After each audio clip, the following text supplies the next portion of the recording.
ये रहस्य सबकी समझ में जल्दी नहीं आता। या रहस्य रघुनाथ कर वेग न जाने कोई, और जो जाने रघुपति कृपा, सब छाती चौड़ी करके घूमोगे। मान लीजिए पक्का अभी इसी क्षण आप ऐसे आनंदित हो जाएंगे अगर ये बात मान लेंगे ना, ये बात बन गई। हम तो लाडली जू के भरोसे हैं। लाडली जू के भरोसे का मतलब हमारे पक्ष में प्रियाजू, अब हमारे पक्ष में प्रियाजू, फिर अब हमारा कौन बिगाड़ सकता है? कौन बिगाड़ सकता है? नहीं, एक किंचन मात्र नागरिदासी जन्म जितायो। लालजू कहते हैं कि हर आज्ञा का इसने उल्लंघन किया है। प्रियाजू जरा से कोई बात नहीं, कोई बात नहीं जाले दो। लाडली जू की भ्रकुटी चढ़ी, अनुल्लेख्यानंता, बिल्कुल काट दिया महारानी जो, ये रजिस्टर फूंक दिया इसका, ये ले। हाँ, हम लोग ऐसे पास होंगे, ऐसे नहीं पास हो सकते, पक्का समझ लो। ऐसे ऐसे प्रश्न जिनका समाधान ही नहीं है। और अगर आप शरणागत हैं तो ऐसे ऐसे नंबर हैं जो प्रश्न के उत्तर लिखने पर आते ही नहीं हैं, वो केवल उन्हीं के द्वारा दिए जाते हैं। ये मेरा है, अब बोलो क्या? खत्म, सब खत्म। वो बोल देते हैं ठसक से, ये मेरा है, बस खत्म। ये मेरा सेवक है, जैसा मेरे सेवकों का होता है वैसा ही करो। नहीं, आपको तो इसने छोड़ दिया, वैश्या को उसने छोड़ दिया, मैंने थोड़ी छोड़ा, चलो करो। किसकी चलेगी इनके आगे? इसीलिए इनके जैसा कोई कृपालु नहीं। अतः उपासक को यह देखना है कि वो प्रभु पर निर्भर है या अन्य किसी पर, यह ध्यान देना चाहिए अंदर से। हाँ, हरि गुरु चरण सेवा अनुसरहु, अर्चन बंदन संतत करहु, दासंतन कर सुख लाओ। हमारा आश्रय तत्व दृढ़ होना चाहिए। अब इस आश्रय तत्व में जितना अहंकार है वो बाधा पहुंचाता है। वो सांप की तरह फन फैला करके दौड़ता है बार बार। तो जैसे प्रभु नाच नाच करके कालिया के फणों को मर्दन कर दिया, अहंकार चूर कर दिया, ऐसे ही फिर आश्रयदाता हरि नृत्य करते हैं उसके अहंकार पर, चूर चूर कर देते हैं। जो भी कहीं कुछ भी सब मिटिया मेट कर देते हैं। एकदम दैन्यता की मूर्ति वो उपासक हो जाता है, क्योंकि उसको कोई बल ही नहीं। अगर वो कुछ भी सोचे तो क्या सोचे, उसके पास है ही नहीं कुछ प्रभु की सिवा को। तो फिर अब जैसा जोई जोई प्यारो करे सोई मोहि भावे, क्योंकि उसके पास कुछ है ही नहीं। ऐसा उपासक अभी जीवन मुक्त है। अभी कुछ भी हो, कोई भी हो, कैसा भी हो, अभी जीवन मुक्त है। अभी अंतिम फाइनल उसका अभी इसी क्षण हो गया।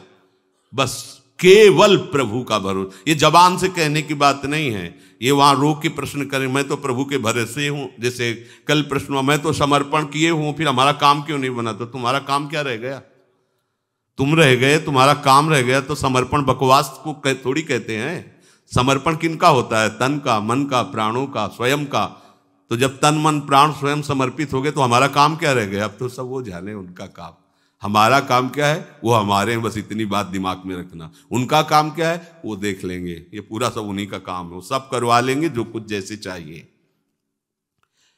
भक्ति योगी को सर्वश्रेष्ठ बताने से सिद्ध हुआ कि जितने योग हैं उनमें पूर्णता में कुछ न कुछ कमी रहती है।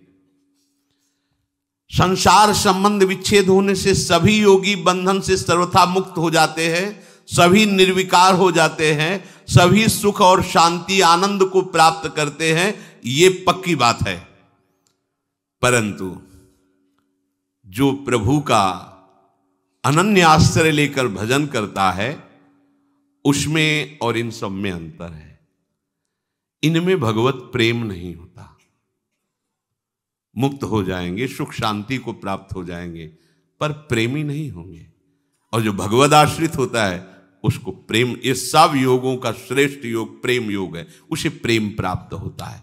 जैसे उद्धव जी अपने को पूर्ण मानते थे, पर जब प्रेमी गोपीजनों के समीप गए तब उनको अपनी अपूर्णता का बोध हुआ। ऐसे ही जितने भी योग हैं यहां जो वर्णन किया जा रहा है कि वो निर्विकार हैं, वो मुक्त हो जाएंगे, सुख मिलेगी, शांति मिलेगी, आनंद का अखंड अनुभव होगा, सब ठीक है, पर वो प्रेमी नहीं कहे जाएंगे। ये पूर्णता अनन्य भाव से भगवत भजन करने में ही होती है। आगे प्रभु करुणा करके अपनी तरफ से अर्जुन जी को उपदेश कर रहे हैं। मय्यासक्त मनाः पार्थ, ये बहुत अमृतमय वचन। मय्यासक्त, केवल मेरे में आसक्त, ये बहुत अमृतमय वचन है। प्रभु में आसक्ति, ये बड़ी दुर्लभ बात है। अपने कल्याण के लिए योग ज्ञान साधन सब मंगलमय है, लेकिन प्रभु में आसक्ति। इसीलिए हरिवंश महाप्रभु कहते हैं, अलम विषय वार्तया नरक कोटि बीभत्सया वृथा श्रुति कथा श्रमो बत विभेमि कैवल्यता परेश भजनोन्मदा यदि सुखादया किम ततः। क्या मतलब? ये विषय वार्ता तो करोड़ों नरकों से भी गंदी क्यों करते हो? और वेद की वार्ता भी मेरे सामने क्यों? मेरे लिए तो बेकार है। और ये बड़े बड़े महापुरुष ईश्वर की भक्ति में लगे हैं, इनको भी प्रणाम है, मुझे इनसे भी कुछ नहीं। तो आप हो कहां? परंतु मम राधिका पद रसे मनो निमज्जत। यू वृंदावन शिम निकश्चन घनाश्चर्या किशोरी मणिस तत्कंकर रसामृताधि परम चित्ते न में रोचते। जे और कुछ अच्छा नहीं, बस प्यारी जू की प्रतिपल मुस्कुराहट देखना है, उनको सुख पहुंचाना है। गोरे चरणारविंद के सिवा मुझे कोई मोक्ष परम पदवी कल्याण सब नहीं चाहिए। ये बात, ये सब अपने कल्याण के लिए है, योग ज्ञान वैराग्य। और ये क्या है?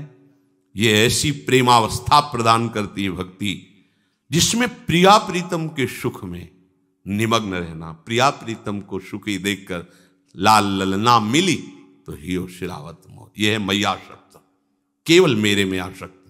ये दुर्लभ पद है, दुर्लभ पद, केवल मेरे में आसक्त। कोई तत्व ज्ञान में, कोई योग में, कोई अमुक अमुक अमुक अमुक। किस लिए? परम कल्याण हो जाएगा, सिद्ध हो जाऊंगा, मोक्ष पदवी मिलेगी, दुख निवृत्ति हो जाएगी, इसी में सब। और यहां मय्यासक्त, मुझे कोटि कोटि नरक भोगने पड़े तो परवाह नहीं, पर प्यारे तू हमारे नेत्रों से ओझल मत होना। तुम्हारी मंद मंद मुस्कुराहट हमारे हृदय में, हमारे नेत्रों में बसी रहे। हाँ, नरक भोगवाओ, कोई बात नहीं। नारके परमे पदे थवा, मुझे इनसे कोई मतलब नहीं। नरक स्वर्ग अपवर्ग आस नहीं त्रास है। परमार्थ व्यवहार बनो कि ना बनो, सुख दुख भुगते देह, कोई परवाह नहीं। ये देखो, ये है मय्यासक्त, मेरे में आसक्त।